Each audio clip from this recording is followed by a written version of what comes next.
Hi, it's Louisa Dahl.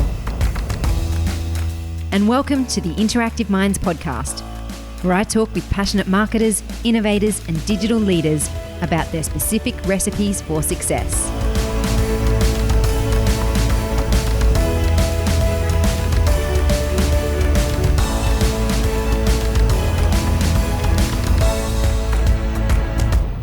In today's show, I interviewed Drew Unsworth talking about how he drives digital business at Westpac. Here's 3 things you're going to learn. 1, how Drew organises his week to be more productive. 2, how Westpac's digital team are increasing their percentage of sales online. And 3, his key learnings from running a personal blog on the side. Let's get into it. Today I'm here with Drew Unsworth, who is the head of business digital at Westpac. Drew has been in the digital industry for over 30 years and has been in the banking and finance industry for his whole career. We've had him speak for us before at Interactive Minds, and it's really great to have him back again. Welcome to the show, Drew. Hey, thanks, Louisa. It's great to have you here. Now, you've obviously got a massive career history in digital. Can you give us a bit of a summary of some of the highlights in terms of what you've done over the years? Good question. I think it's a combination of highlights and lowlights, because sometimes you do some great stuff and sometimes you do some rubbish. Yeah. So I could start with a lowlight because I think people would learn a little bit from that. Excellent. So one of the, I'm not too sure how old you are, but one of the big things we did once was with NetBank, which is Australia's leading internet banking platform. When I was at Commonwealth Bank, is we had a whole lot of research that told us that customers really wanted to look at the most important thing on their screen, which is how much money they had. Yeah. So we sort of made that in the biggest possible font we could get away with. And as you could imagine, and that was based on some great customer research, but as you can imagine, as soon as we went live to nearly 3 million customers, we just had a meltdown that nearly every customer hated it with a passion. Oh, no. Except for those 10 customers we researched. Yeah. Yeah. Live and learn, hey? I think that was something you learned from. Yeah, definitely. And you spent quite a long time at Commonwealth Bank. Over 30 years there. I started as a grad and started pre-internet in the digital team and stayed there, through internet banking and mobile banking and all the other bits and pieces. Wow, awesome. What a great experience and journey that must have been to see that evolution. And I know you were, contributed a lot to that process getting up and running. And then from there you went to Xero. Spent a couple of years there. I went there when we had 500,000 customers, and when I left we had over 1 million. So it was a real growth story. Excellent. And tell us about your role now at Westpac. What does that involve? So I look after business digital, and basically what I think about is how we give our customers a great experience. Because if we do that, then they can recommend Westpac as a place to bank and use more of the products and services that we offer. So it's really focusing on our business customers and making sure they have a great experience when they bank Westpac. Excellent. And whereabouts does that digital business team fit within the broader business? So I think Westpac's are sort of broken up into 3 different business units. You've got the consumer bank, which is all the mums and dads banking. Mm-hmm. You've got the institutional banking, which looks after all the big public listed companies. And then business banking fits in that spot in between. Anyone who's running their own business, from a startup to more established but quite large businesses. So there's nearly 700,000 customers who fit in that group. Yeah, wow, that's a big group. And how do you sit relating to other areas of the business, so sales or marketing or some of those other divisions? Yeah, so we work closely with those. So we've got responsibility, or our KPIs are actually around number of widgets sold. Mm-hmm. So we've got a goal to, and I think it was reported in the annual report, that we achieved 20% of sales online. So my team focus on actually how we get to that 20%. So what are the products or the features that we'll sort of highlight online? How do we take customers down a journey? How do we remove broken pathways? What sort of a new feature a customer may want that we could build for them? Yeah, right. Okay, excellent. And 20% of sales, is that much of an increase over the years, or is that kind of relatively easy to achieve these days in this market? That's a great question. So it was 14% a year ago. Okay. So to go from 40% to 20%, we're pretty happy with that. Yeah. I think it's been pretty, consumer banking, it's been super easy, right? So that's where I spent a lot of time in Commonwealth Bank. And consumer banking, getting them to take stuff up online, the products are pretty straightforward and the customers are straightforward. Yeah. As soon as you go into business banking, the products get more complicated. Definitely. They're for business purposes. They're for, and then you've got things like merchant facilities, like, how do you collect money as an FPOS from your FPOS machines? Mm. And then the ownership is more complex as well. So there's not just mums and dads, it's companies, it's trusts. So 20% is good, but we've obviously got aspirations to get much higher than that. Yeah, definitely. And when you're talking about those 20%, are those 20% also then talking to, your call center or going in branch as well before they generally would commit to, signing up with Westpac? Or is that, is your aim to make it fully an online experience? So the ones that we're talking about there, we're looking to make it a fully online experience. Yeah, awesome. So we're sort of looking, we capture the ones where we can report on them and there's no human intervention. So, it works particularly well with sole traders, sole directors who just want an everyday banking account, but also people looking to manage their investments. Yes. Yeah, excellent. And what's the structure of your team like? So I've got 4 direct reports and about 40 in my team. And then we've probably got a digital tribe of nearly 100 people who are actually all working together for the same outcomes. Excellent. And I break it up into really 4 streams of work. One person's responsible for pipelining of all the initiatives. So what's the next thing we're going to build? Why is it more important than something else? So that's a really important role. Then I've got someone who's responsible for the sales. So she's got a bunch of sales managers as well as content producers. So how do we get more traffic to our site? How do we convert the traffic on site? How do we track that? Yes. I've got someone who does a lot of the analytics about that. How do we set up A/B testing? So using some of the Adobe stack and some of those activities we can do. And then I've got a 4th person who's really responsible for engaging with our branches and our contact centres and our frontline staff and trying to get them educated on how they can actually convert customers from an analog experience to a digital experience. Excellent. Oh, that sounds really interesting. And what does a typical day look like for you? Yeah, I saw you asked me this question and I wrote it down. And I can't talk about a day. I'll talk about a week instead. Okay. That's probably how I think about things. Sure. And I'll put a bit of day in it. Excellent. I try to start a day with a swim in the morning. Yep. So I sort of live close to a beach, so I go down there and have a paddle. Excellent. Then I cycle to work every day, and that's really important for me. So when I'm cycling to work, I'm usually thinking about stuff and about work stuff or personal stuff. Great. I'll sometimes listen to a podcast when I cycle to work. Yep. But that can get dangerous because I get distracted too easily. Yes. And nearly got wiped out of the roundabout a couple of weeks ago. Oh, no. So I go run hot and cold on that, and then I cycle home. Then I keep Fridays as a free day. So I work from home every Friday. Great. And that really gives me an opportunity to recharge. It gives me an opportunity to catch up on some of that long form reading that I need to do because, it's easy for me to get distracted. As well as just check in with a few people. So that's a really important day for me. The other important day is Thursdays. So that's my agile day. So that's where we run all of our agile scrums. Great. So where we sort of get an update of all the initiatives. And as I tell everyone, it's my favourite work day because of that, as well as the showcases I get from everyone. Excellent. And then Monday I keep as a people day. Yep. So it's where I sort of spend time with my team.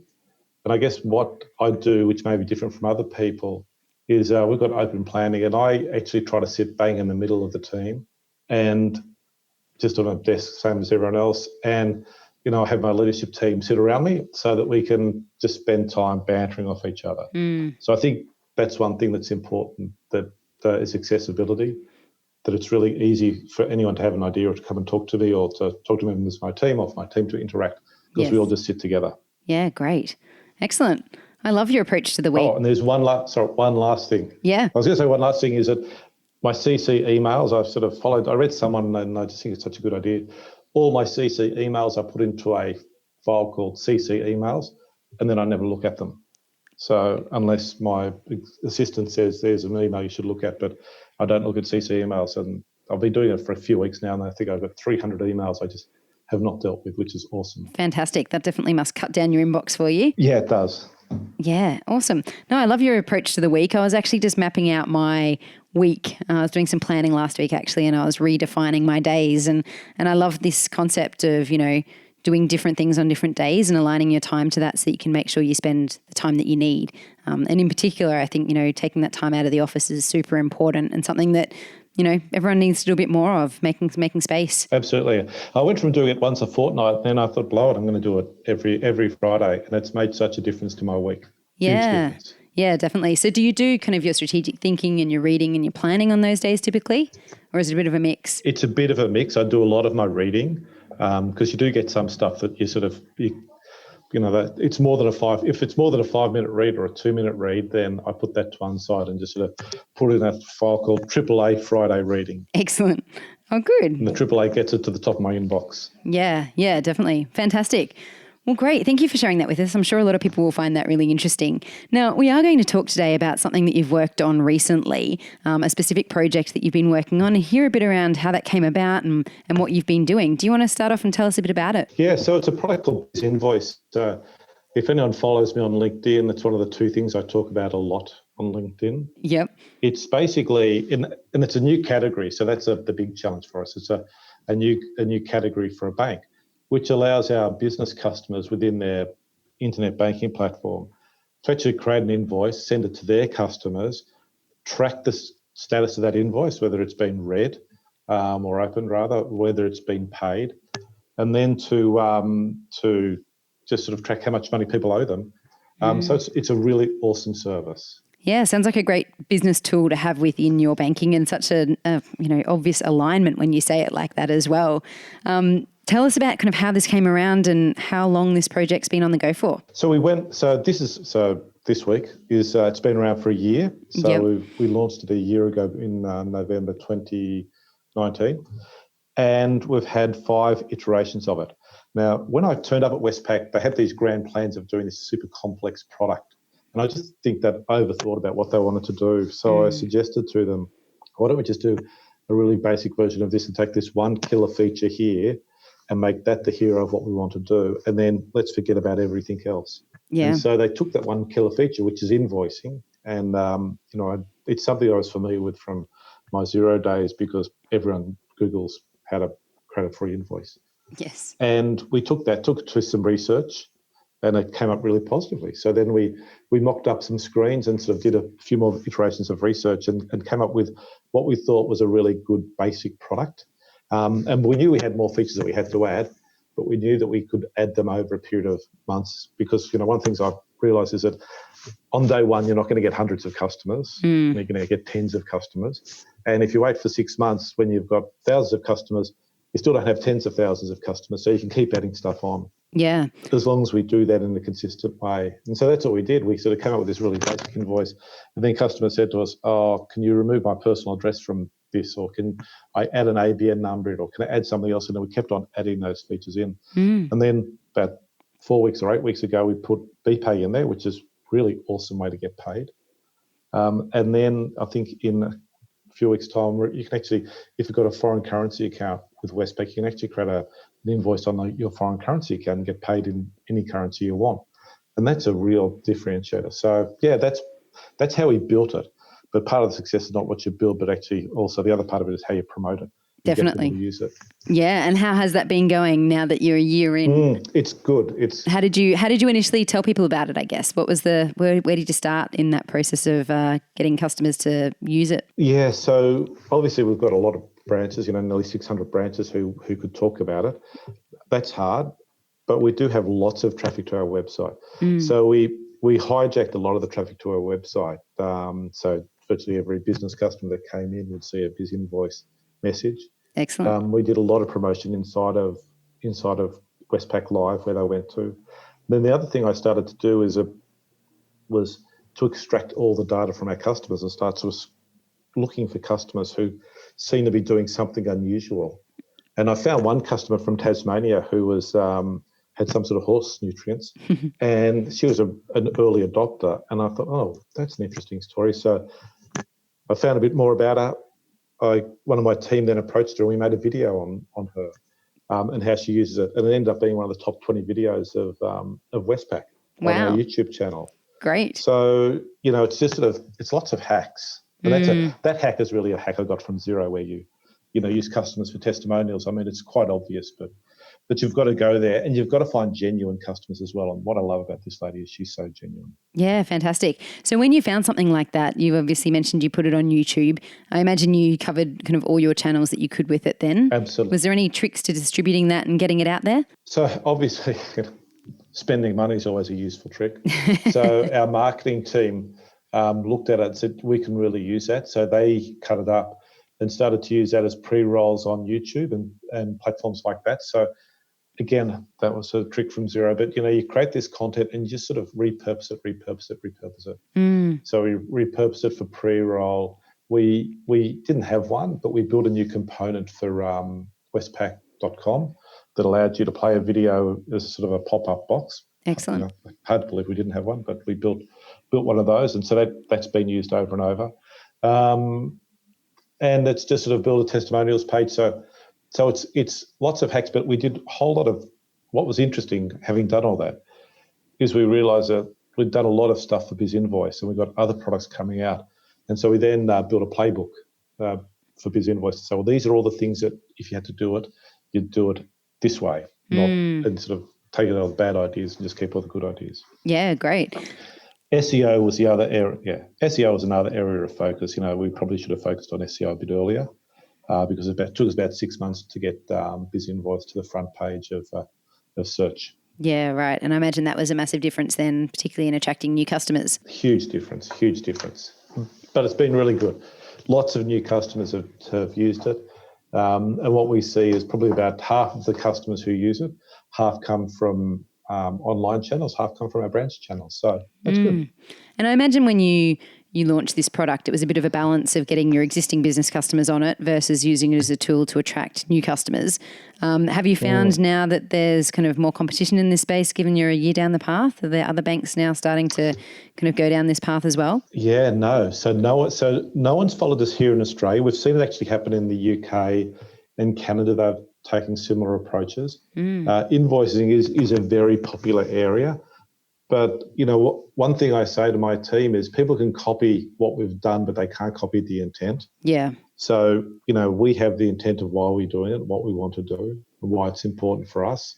And if someone copies it, all they're doing is just making a meta-to-Sarge copy of it as opposed to having genuine intent. Yeah, that's a good way to look at it. I think, there's not other companies who have exactly the same, approach and thinking and brand equity and all the other elements that we have at our disposal as marketers in an organisation, and that we can't really kind of live in fear of being copied, can we? No, absolutely. And I think that's really important because I've seen people copy stuff that I've done when I was at Commonwealth Bank and copied in other banks, and you can see they copied it, but they were clueless in why they copied it. Yeah. And what they copied never actually is very good. So, you just have to believe in what you're doing. Yeah. I think that's an important thing. Something like a Biz Invoice, you've got to think about, would I be happy for my parents to use it or my kids to use it? And if you're happy for them to use it, I think it's a great product. Yeah, definitely. Now that you're at this stage in the project, is there anything looking back that you would have done differently if you knew what you know now? I think maybe, to be honest, our advertising campaign, when we first launched it, we probably let the creative agency have too much creative license. Yep. And I think the challenge that we have is that, I come back to, it's category awareness. And we actually had to build a category awareness rather than go straight to, our punchline that we did. Yes. Yeah, that's right. And I guess it being something that's not commonly available from other competitors in this space, you've got to build that awareness of it existing in the first place. And the other thing I would have done is maybe how you get influencers on board earlier. Yep. So, our testimony from one customer, but, we probably weren't, and I don't think, we're mature as a way of getting influencers to use a product as maybe you were if you're sort of a sporting goods company or a fast food company. Yeah, definitely. And I think it is a little bit more challenging in the B2B space, but there's some great, companies that are using influencers really well in this space too. Yeah, well, I mean, even accountants and bookkeepers are influencers. Yeah, exactly. Excellent. And in terms of your team that you've got working on this, I mean, it does sound like a year is quite a long time to... Well, I guess you weren't building it for a year, were you? Was it about 6 months that you were kind of in development before you were able to launch, or can you tell us a bit more about those timeframes? Yeah, probably about 6 months in development before launch. We were using, but don't forget, we were using a new technical platform at Westpac that hadn't really been used before, and plugging it into this big mothership, which is called Westpac Live. Right. So these things actually aren't quite, it sounds easy. And I've got a blog where I've built stuff on a weekend Yes. with some guy from Macedonia for under $100. So, yes, if you want to build a blog for under $100, it's really easy. Yep. If you want to build something that's going to sit on a platform that's going to operate at scale, work for lots of customers, then you've got to do it properly. And definitely. That's one of the challenges. Especially in the banking environment. But in saying that, we're putting a new release out. I mean, we probably would have ended up doing 6 drops in 12 months. So that's, a feature drop every 8 weeks. Great. That's okay. Yeah, definitely. I would have been happy with that 10 years ago or 5 years ago. And it sounds like you're continually adding new features. Are you still getting kind of requests from customers in terms of adding more to this? Yeah, so obviously we've got foreign currency accounts coming out. BPay was the big one because that allowed people to receive credit card payments. So that's actually sort of ticked that box. But the next thing there's a few things customers want. They'd love for us to do merchant payments so they can actually receive money from overseas. Okay, yeah. Also, how do they create? So an invoice is one part of a transaction, but, do you allow them to do a quote? So how do they actually do some quoting before that turns into an invoice? Yep. So there's little, little bits we can add on. But the beauty is that we've now got enough customers that we can sort of reach out to them, get their feedback and sort of continue to tweak it and make it a great product, or continue to make it a great product. Yeah, and do you see that as something you'll continue working on in that way in terms of adding features and benefits and customer requests to this type of product? Yeah, so we've kept a small team together. So basically we were on an agile scrum team. So we've kept a small team together that allows us to do that. So there's sort of, a small, I think we've got something like 8 scrum teams and one of those is designed to do, these type of features. So biz invoices front and center. So they've been building on that and, it's just a matter of people coming up with ideas and we just drop them in. Awesome. But the other thing about Agile. Excellent. The other thing about Agile, you often don't know what you're going to do, for a while, because you might have one idea, but someone's going to come up with a better idea. And that's a bit of Agile. You can say, that is far more important. Let's do that next. So we're not committed to something in the same way you're committed to something with a big waterfall project. Yeah, you can change priorities along the way if you need to. Spot on. Yeah, perfect. Now, you mentioned your Fiverr hack, and I did read that article. Can you tell our listeners a little bit about what you've done in your spare time and why, I guess? Yes. Okay. So for people who've known me for a long time know I have a love for travel and for points and for hacking points for travel. So I've built a website with a friend of mine from Westpac called Points Brotherhood, which is, I've been told, inappropriately named. And basically, we've created this site that you can find out about, what's the best credit card for points, which we don't get paid for, trips that we've done using points and ways just to maximise points. So basically it's tips and tricks. The content players, we put a story out every 2 days because that's a sensible thing. Wow. And then one of the things we want to do is just build a simple foreign exchange calculator. And I asked around the office and got a few blank looks. So someone mentioned Fiverr. So I went on to Fiverr and got someone to quote for it. I had 2 people quote. One guy offered to do it for $10, another guy offered to do it for $50. And for that price, I gave them both the job. Yep. But the $10 guy pulled out, but the $50 guy built it. Excellent. And so within like a weekend, he built this foreign exchange calculator, which pulled an API from the Reserve Bank, has some cool search features.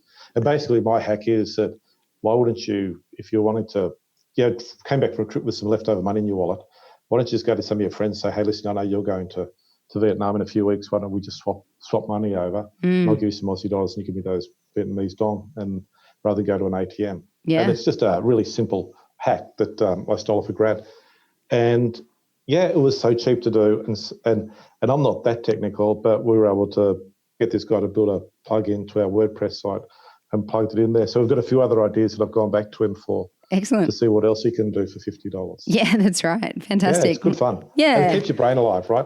Yes. I learned more about search in the last 8 weeks from this than I did from, all the other time at Xero and here at Westpac. Yeah, it's funny how that can work. And also spending time with Google and Facebook, right? I've been to their offices plenty of time and they never told me half this stuff. Can you share any tips with us here today? Anything jump out at you? Being agile. So, you've got the beauty of having two people is that you can make changes fast. And it's the same with work, but it's look at the numbers. So, I look at the blog numbers every single day. I look at the number of visitors. I look at what they're reading. I look at what they've stopped reading. And then I keep tweaking it and tweaking it and tweaking it so that it sort of optimizes for search. And there's two things that we optimize really well with for search. So then how do we pick that up and adopt it? Yep. But that's the same at work. I look at the biz invoice numbers every day. If I see a trend, I get onto the guys even before they've spotted to say, something's not right here. Can you go and find out what's not working? Because sometimes things don't work behind the scenes, and if people don't tell you about it, they'll continue not to work. So I'm sort of diligent about looking at numbers and sort of just checking them and keeping my finger on the pulse. Yeah, fantastic. Now, you just mentioned when you were telling this story that you are adding a blog post every 2 days. Is that still the case? Yeah. Well, I've got like weeks of blog posts ahead. Fantastic. So to be honest, me and this other guy, Milton, we love to travel and we've got like 10 years of stories. So we just did this Cathay Pacific hack, which you may have read about, which was $1,000 return from Vietnam to New York first class. Great. And so we've been writing about all those adventures, and then I've got lots of other stories to tell about, just because people don't know a lot of this stuff, and so we're just writing stories just to help explain. That's still an amazing output for a bit of a side, play element on the side of your big day job. So that's amazing. That's great. Yeah, but I think if you love something, it's not hard. Yeah. Right. If you liked, and it's very therapeutic. Yes, definitely. It's nice to get it out sometimes, and I imagine writing about travel and the overlap into finance is right up your alley. Yeah, it's a sweet spot. Definitely. And so, what's next for your team? Have you got more big projects that you're continually delivering, or are you kind of continuing to add features to what you've got? Yeah, there's a couple of things for the team that are important. This year last year we called it the year of merchants. So if you're a credit card merchant, this year is the year of lending.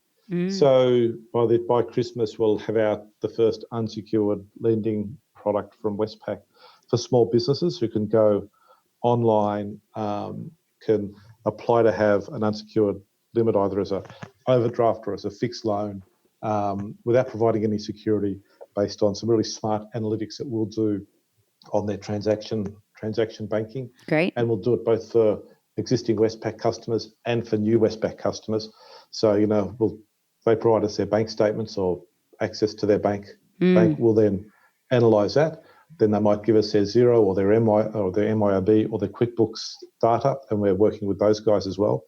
And we'll put those together, and based on that information, we'll say, hey, we think you're good for $50,000 or $100,000 loan without providing any security. Then if they say, yeah, that's what I want to do, then we'll create an e-contract. And I think we'll fund it within 24 hours of them signing a contract. Well, awesome. Not signing a contract, he's signing a contract. Yeah, so fantastic. It's pretty awesome. But we've been running it. This one we've been running really for the last 6 months. So this one's another fast one. So that's the fast project. And then a slightly slow one that we've been building up is this whole merchants experience about, now if you're a credit card merchant with Westpac, you can actually see all your merchant for first of all statements, then it's terminals, and that'll be your transaction history, and then we'll add servicing in. So we're gradually building this great merchants experience inside of Westpac Live as well. Excellent. Sounds like you got some really cool projects on the go that are going to definitely turn the dial for your customers. Yeah. Excellent. Well, thank you so much for coming absolutely. and sharing some of that with us today. It's been really great to hear a bit of an update from you. I know it's been a few years since we caught up, and it sounds like you're certainly, doing some interesting work. So thank you for sharing some of your learnings and tips with us. If people want to find you after this show, what's the best way for them to reach out? So just try LinkedIn, but try not to sort of do one of these LinkedIn's, I came across your profile and you looked interesting, we should catch up. Maybe say, hey, I heard you on this podcast and you sound really interesting, can we connect? Such a good tip. And that will be far more, I'll respond to that one. Yes, we all get way too many of the other messages, don't we? Correct. Excellent. Well, thanks again, Drew. Pleasure. Appreciate you being here. Welcome. Thank you. Thanks for listening. If you liked this episode, please subscribe and I'd love your review. My recommended action item from today's show is to look at what features you could add to attract new customers in your business. Please join me in the Interactive Minds Facebook group, where hundreds of marketers have discussions, answer questions, and I share the latest news I'm seeing in the industry. You can access today's show notes at interactiveminds.com/podcast. See you next week.